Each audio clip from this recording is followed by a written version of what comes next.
Welcome to Penrose Learning, where we make understanding easy. In this video, I will explain how to change your TradingView time zone. This simple adjustment ensures your charts accurately reflect local market hours, which is crucial for precise analysis. You will find the time zone selector conveniently located at the bottom right of your chart interface.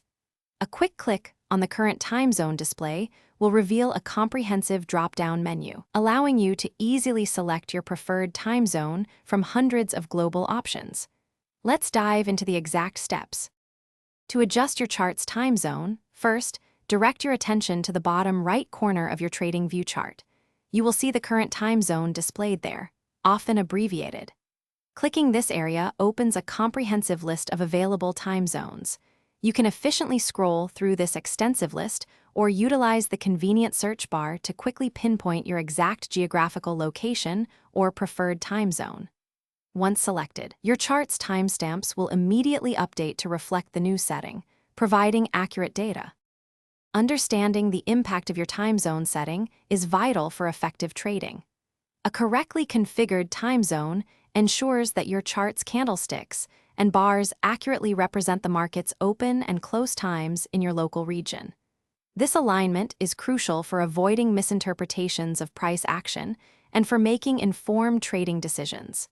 Furthermore, it is highly recommended to synchronize your TradingView time zone with your broker's server time to maintain consistent data across all your platforms, enhancing your analytical precision. To recap, always ensure your TradingView time zone is correctly set to match your local market or your broker's server time. This simple check takes only a few seconds, but significantly impacts the reliability of your chart analysis.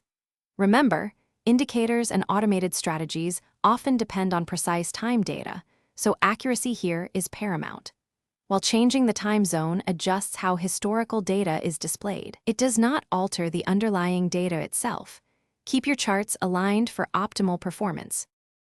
Thanks for watching. If this was helpful, leave a like and consider subscribing. See you next time.